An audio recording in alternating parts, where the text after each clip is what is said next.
રાજ્યના કિસાનો માટે મારા વિભાગે એક અતિ મહત્વનો નિર્ણય કર્યો છે. બિયારણ કે ખાતરના વેચાણમાં જે કાંઈ લોકો ગેરરીતિ કરતા હશે એ તત્વો હવે સીધા જેલ ભેગા થવાના છે.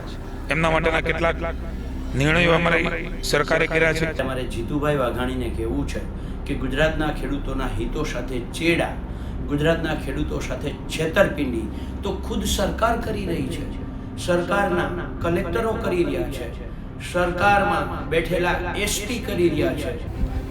પીબીએમ એક્ટ હેઠળ હવેથી કાર્યવાહી થશે, કારણ કે પીબીએમ એક્ટના ધારામાં આ કોમોડિટી આવે છે અને એટલા માટે પહેલીવાર ગુજરાત સરકારે આ પ્રકારનો નિર્ણય કર્યો છે.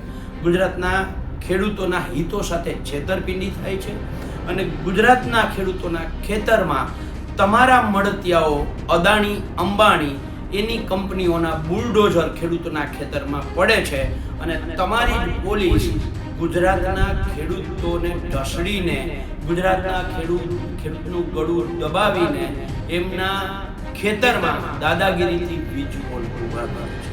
જીતુભાઈ, તમે જે દવા, ખાતર, બિયારણની વાત કરી ત્યારે મારે તમને કહેવું છે કે તમે 54 પોલીસ ફરિયાદ કરી છે, તો શું ખાતર, બિયારણ અને દવા ડુપ્લિકેટ થવાનું બંધ થયું છે?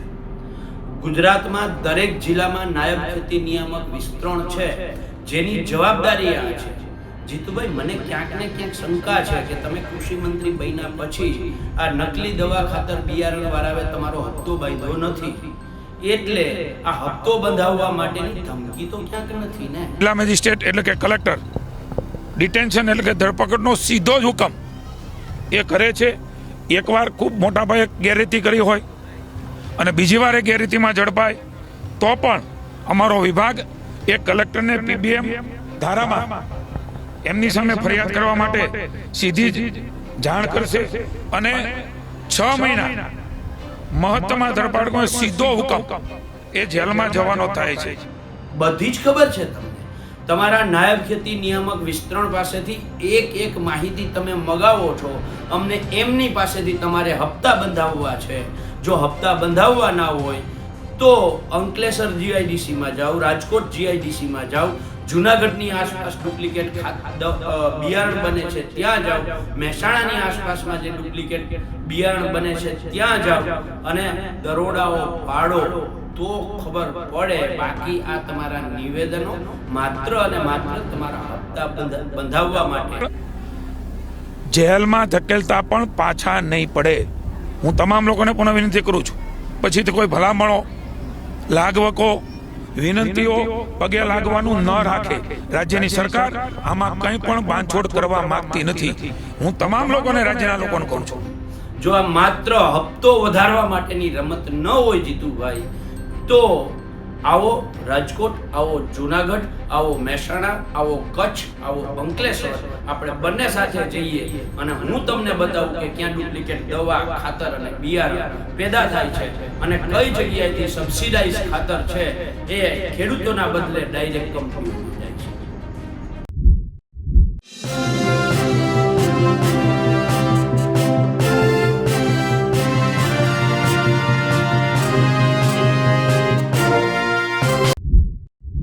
રાજ્યના સન્માનીય કૃષિ મંત્રી જીતુ વાઘાણીએ એક જાહેરાત કરી. જાહેરાત એ કરી કે હવે જે નકલી બિયારણ, નકલી ખાતર જે દુકાનદારો વહેંચશે તેમની સામે કેસ તો થશે, જે તેમની લાયસન્સ છે તો રદ થશે, પણ તેમને જેલ પણ થશે. ખૂબ મોટી જાહેરાત હતી, પણ સવાલ એ હતો કે સાથે તેમણે એ પણ કીધું હતું કે કોઈ ફોન કરશે, ભલામણ કરશે તો પણ અમે ચલાવી લેવાના નથી. ખૂબ કડક કાયદો કરવામાં આવ્યો છે. ખબર નહીં કેવા પ્રકારના તેઓ ધારાઓ તેઓએ ગણાવ્યા હતા. પણ સવાલ એ છે કે શું આ નિયમો પહેલાં નહોતા કે નવો કાયદો બનાવ્યો છે સંસદમાં કે વિધાનસભામાં?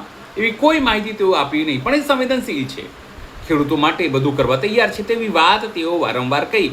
અને ક્યાં કહી? તે ખોડલ ધામમાં કહી. માતાજીના ધામમાં તેમણે ગપ્પુ માર્યું, જુઠ્ઠું બોલ્યા, હોશિયારી મારી.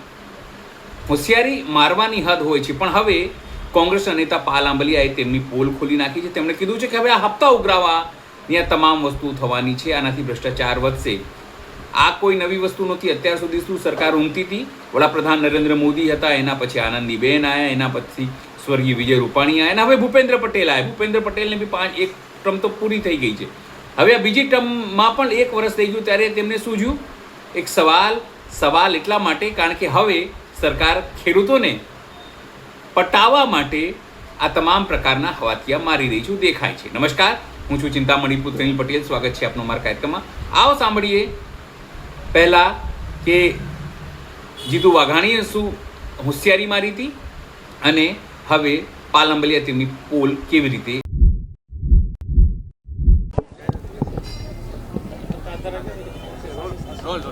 માના ચરણોમાં આવ્યો છું. અવારનવાર અહીંયા સંસ્થા દ્વારા, સમાજ દ્વારા, સંસ્થાના કાર્યક્રમોમાં અને મારા સન્માનમાં તમામ મુખ્યમંત્રીશ્રીઓ, મંત્રીશ્રીઓ અને સામાન્ય નાગરિક તરીકે, કાર્યકર્તા તરીકે અને પટેલ સમાજના વ્યક્તિ તરીકે પણ અવારનવાર આવ્યો છું.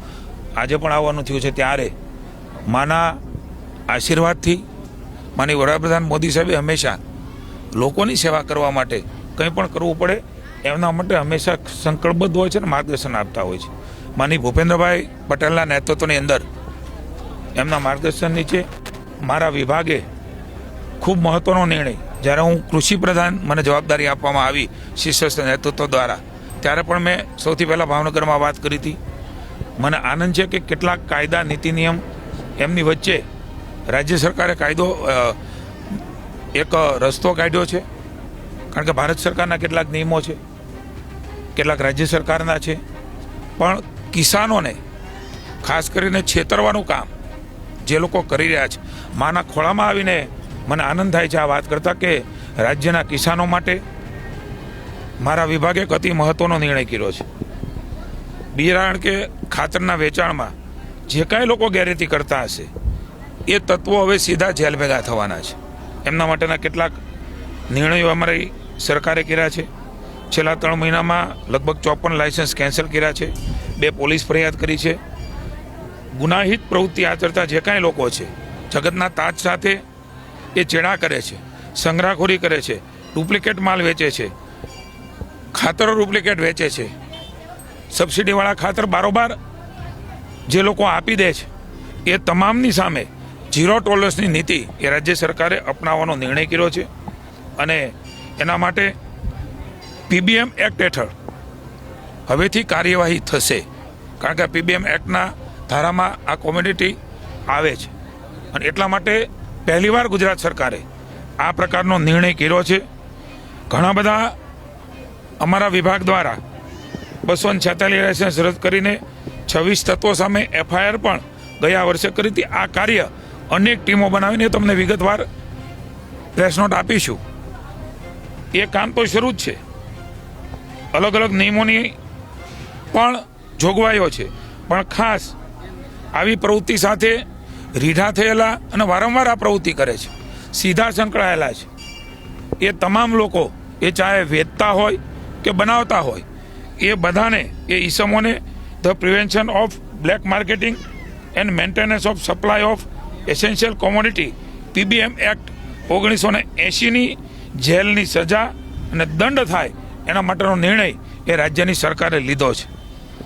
અલગ અલગ ટીમો બનાવીને અમારો વિભાગ કામ કરે છે. પણ મને જણાવતા આનંદ થાય છે કે આ PBM એક્ટ કાયદો એ આવશ્યક ચીજ વસ્તુ ગેરકાયદેસર વેચાણ કરી રહ્યા છે એમના માટે લાગુ પડે છે અને આ કાયદા હેઠળ તાત્કાલિક એમની ધરપકડ થાય છે. આ ગુનો બનતો અટકાવવાનો હેતુ છે, જેમાં જિલ્લા મેજિસ્ટ્રેટ એટલે કે કલેક્ટર ડિટેન્શન એટલે કે ધરપકડનો સીધો જ હુકમ એ કરે છે. એકવાર ખૂબ મોટા પાયે ગેરરીતિ કરી હોય અને બીજી વાર એ ગેરરીતિમાં ઝડપાય તો પણ અમારો વિભાગ એ કલેક્ટરને PBM ધારામાં એમની સામે ફરિયાદ કરવા માટે સીધી જ જાણ કરશે અને 6 મહિના મહત્તમ ધરપકડનો સીધો હુકમ એ જેલમાં જવાનો થાય છે. 6 મહિનાના સમયગાળામાં PBM કાયદા હેઠળ એડવાઇઝરી બોર્ડ દ્વારા તમામ પ્રશ્નો રજૂઆત સાંભળીને એમાં નિર્ણય લેવામાં આવે છે. ગુનો દાખલ કરવો, પછી ધરપકડ કરવી, આવું આમાં કશું જ નથી. એટલા માટે આવો કડક નિર્ણય આ 6 મહિના બાદ ગુનાહિત પ્રવૃત્તિ હેઠળ જો નામદાર કોર્ટ ચાર્જશીટ દાખલ કરે તો એની સામે કાયદેસર પણ કાર્યવાહી કરવામાં આવે છે. હું તમામ લોકોને ચેતવું છું. આપના સૌ માધ્યમથી ચેતવું છું, અમારા ખેડૂતો સાથે એમના ખેતરમાં અલગ અલગ પ્રકારની ગેરકાયદેસર પ્રવૃત્તિઓ કરીને એમના પાક સાથેના જીવન સાથે જો ખેલવાડ કરશે તો રાજ્યની ભૂપેન્દ્રભાઈની સરકાર અને અમારો કૃષિ વિભાગ એમને PBM એક્ટ હેઠળ જેલમાં ધકેલતા પણ પાછા નહીં પડે. હું તમામ લોકોને પુનઃ વિનંતી કરું છું, પછીથી કોઈ ભલામણો, લાગવકો, વિનંતીઓ પગે લાગવાનું ન રાખે. રાજ્યની સરકાર આમાં કંઈ પણ બાંધછોડ કરવા માગતી નથી. હું તમામ લોકોને, રાજ્યના લોકોને કહું છું, અમારા જિલ્લાની કચેરી, અમારી તાલુકાની કચેરી, ત્યાંના નંબરો એ પણ તમારી પાસે છે. રૂબરૂ જઈને લેખિતમાં, મૌખિકમાં અથવા તો ટેલિફોનિક એ સાચી જાણ કરવામાં આવશે. કોઈ ખોટા માહિતીઓ આપીને કોઈ ખોટાને પરેશાન કરી અને તંત્રને ન દોડાવે એની ઉપર પણ પગલાં લેવા માટેની જોગવાઈઓ પોલીસમાં છે. સાચા લોકો ન છટકી જાય અને એવી કોઈ પ્રવૃત્તિ કરતા હોય તો અમારા વિભાગને જાણ કરે. એ ઉપરાંત પણ જંતુનાશક દવા માટે પણ જે કાયદામાં જોગવાઈઓ છે એ ડુપ્લિકેટ, ભેળસેળ કરતા હોય એના માટે છેતરપિંડી અને પ્રતિબંધિત દવા વેચાણ કાયદા હેઠળ પણ એ નિયમોમાં એમની ધરપકડ અને જેલની સજા એમાં 1968ના કાયદામાં થઈ શકે છે. હું પણ એકવાર રાજ્યના ખેડૂતોને આશ્વસ્ત કરું છું, તમારી સાથે, તમારી આસપાસ કોઈ પણ આ પ્રકારની પ્રવૃત્તિ કરતા જાણવા મળે તો અમારી કચેરીઓમાં આપ જાણ કરજો. આપનું નામ એ જાહેર કરવામાં નહીં આવે, પણ સાચી હકીકત એ આપ દેશો. કોઈ પણ જાતની ખોટી હકીકતો નહીં આપવા પણ વિનંતી કરું છું. અને તમામ લોકોને પુનઃ એકવાર ચેતવું છું, એ વેચતા હોય તો પણ અને બનાવતા હોય એ પણ. હવે ગુજરાત રાજ્યમાં એમણે PBM એક્ટ હેઠળ સીધા 6 મહિનાને પછી જો લાગુ પડે તો વધારાની સજા સાથે જવાની તૈયારી એમણે રાખવી પડશે.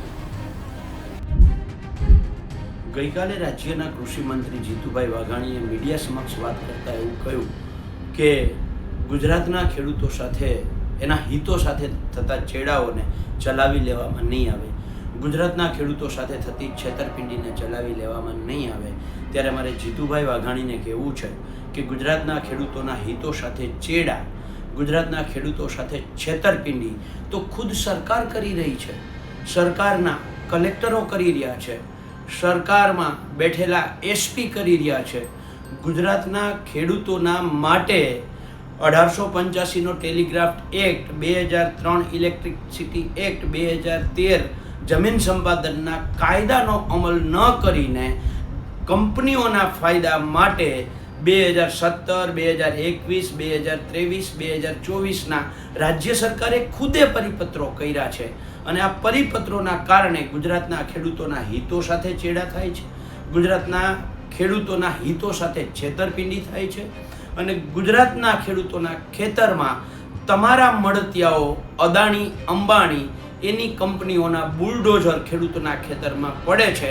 અને તમારી જ પોલીસ ગુજરાતના ખેડૂતોને ઢસડીને, ગુજરાતના ખેડૂતનું ગળું દબાવીને એમના ખેતરમાં દાદાગીરીથી વીજ પોલ ઊભા કરે છે. નંબર 1.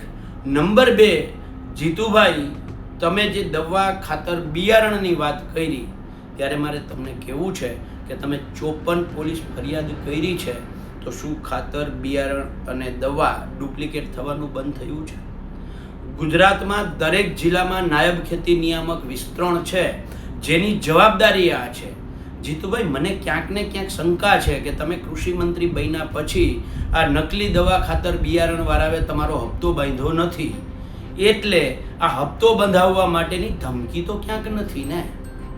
જો હપ્તો બંધાવવાની ધમકી ના હોય તો જીતુભાઈ, કચ્છમાં જેટલું સબસિડીવાળું ખાતર કચ્છની ફેક્ટરીઓમાં જાય છે, હું તમને જિલ્લો કહું છું, અને કચ્છમાં જ અદાણીના પોર્ટ ઉપર આ બેરેક ઉતરે છે, એ બેરેકમાંથી સીધું કંપનીઓમાં ખાતર જાય છે. એમાં ક્યાં ખેડૂતોએ ફોન કરવાની જરૂર છે? હેલ્પલાઇન નંબરમાં એમાં ક્યાં ખેડૂતોએ ફોન કરવાની જરૂર છે? રાજકોટની શાપર GIDCમાં જેટલી ડુપ્લિકેટ દવાઓ બને છે, જૂનાગઢ અને મહેસાણાની આસપાસ જેટલું ડુપ્લિકેટ બિયારણ બને છે, આ શું તમને ખબર નથી? બધી જ ખબર છે તમને.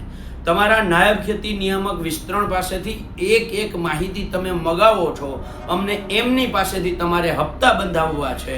જો હપ્તા બંધાવવા ના હોય તો અંકલેશ્વર જીઆઈડીસીમાં જાઓ, રાજકોટ જીઆઈડીસીમાં જાઓ, જુનાગઢની આસપાસ ડુપ્લિકેટ બિયારણ બને છે ત્યાં જાઓ, મહેસાણાની આસપાસમાં જે ડુપ્લિકેટ બિયારણ બને છે ત્યાં જાઓ અને દરોડાઓ પાડો તો ખબર પડે. બાકી આ તમારા નિવેદનો માત્ર અને માત્ર તમારા હપ્તા બંધાવવા માટે.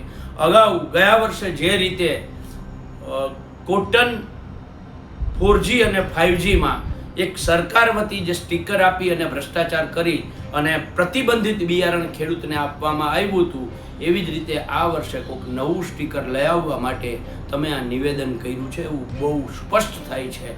મારી ચેલેન્જ સાથે હું તમને કહું છું, જો આ માત્ર હપ્તો વધારવા માટેની રમત ન હોય જીતુભાઈ, તો આવો રાજકોટ, આવો જુનાગઢ, આવો મહેસાણા, આવો કચ્છ, આવો અંકલેશ્વર, આપણે બંને સાથે જઈએ અને હું તમને બતાવું કે ક્યાં ડુપ્લિકેટ દવા, ખાતર અને બિયારણ પેદા થાય છે અને કઈ જગ્યાએથી સબસિડાઇઝ ખાતર છે એ ખેડૂતોના બદલે ડાયરેક્ટ કંપનીઓમાં જાય છે.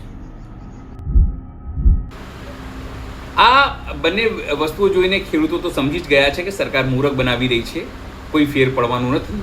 પણ વાત એટલી જ છે કે જે રીતે પોલ ખોલવામાં આવી છે તેનાથી સરકારની ઇજ્જત તો ગઈ છે, જીતુ વાઘાણીની પણ ઇજ્જત જતી રહી છે ખેડૂતોમાં. એ ખેડૂત પુત્ર ભલે કરાવતા હોય પણ તે અત્યારે સરકારના ભાજપના વ્યક્તિ છે. એ અંગે આપ શું વિચારો છો? જોવું મારા કોમેન્ટ બોક્સમાં કોમેન્ટ કરજો. સિવાય અમારી યુટ્યુબ ચેનલ લાઈક કરો, સબસ્ક્રાઈબ કરો, બેલ આઇકન દબાવો. સાથે અમારી ઇન્સ્ટા અને ફેસબુક પેજ છે ત્યાં પણ તમે લાઈક કરો અને અમને ફોલો આપો. અત્યારે માટે બસ આટલું જ. નમસ્કાર.